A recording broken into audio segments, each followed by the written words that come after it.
मेरी ज़िंदगी भी थोड़ी कॉम्प्लेक्स है, इसीलिए शायद हो सकता है वो सब चीज़ें मेरी ज़िंदगी में हुई ही इसलिए बड़े प्लान के तहत हुई थी शायद, क्योंकि किरण होना था।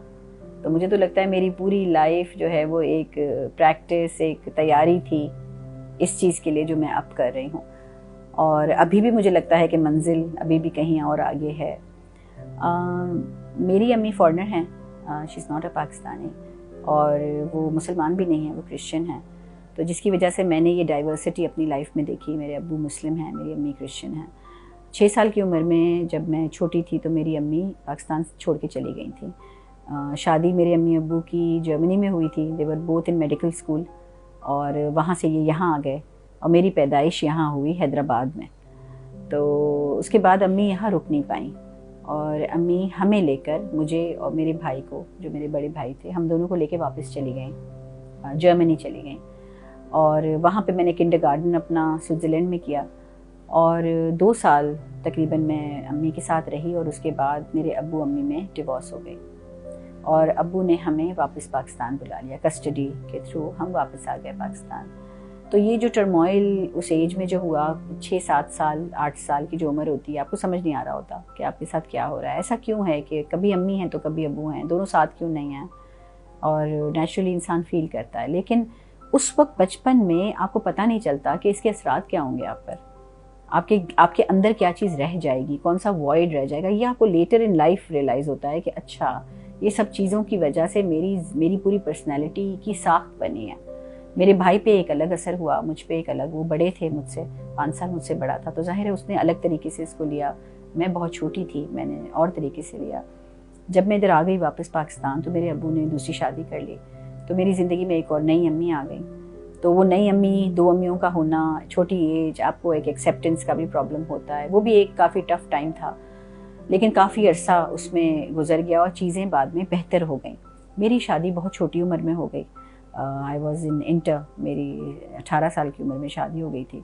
तो मैं अपनी एजुकेशन को कंप्लीट शादी से पहले नहीं कर सकी।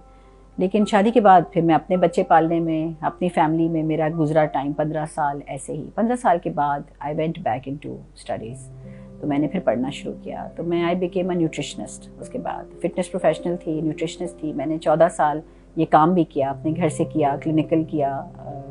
And I was treating women जो ईटिंग डिसऑर्डर्स का शिकार होती हैं या इस तरह। ये चीज़ मुझे साइकोलॉजी में ले गई, क्योंकि जब ईटिंग डिसऑर्डर्स होते हैं किसी भी किस्म के, आपको ओबेसिटी होती है या मॉल न्यूट्रिशन होते हैं, उसमें कहीं ना कहीं पीछे डिप्रेशन या लेयर्स होते हैं।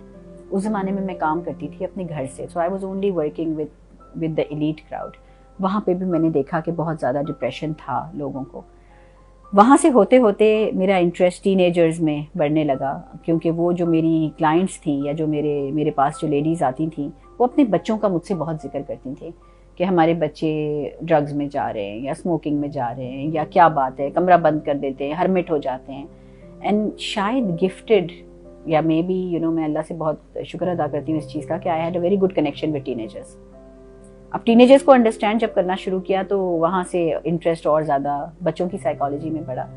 और ये होते होते उसके बाद जो मैंने आपको कहानी सुनाई कि मेरा किरण किस तरह मेरी ज़िंदगी में आया, तो मेरी वो सारी एक्सपीरियंस जो मैंने एज अ न्यूट्रिशनिस्ट या फिटनेस प्रोफेशनल हासिल की, मुझे सब यहाँ काम आई। Getting to understand teenagers, specially young people. तो मेरी अपनी ज़िंदगी में समझती हूँ कि मेरे लिए सबसे बड़ी इंस्टीट्यूट थी। मैं अपनी किसी एजुकेशन का कहीं जिक्र करना पसंद ही नहीं करती, क्योंकि मुझे लगता है कि मैंने 8 साल की उम्र में PhD कर लिया था। तो जो कुछ मुझे ज़िंदगी ने सिखाया ना, शायद मैं कहीं भी चली जाऊँ मैं नहीं सीख सकती।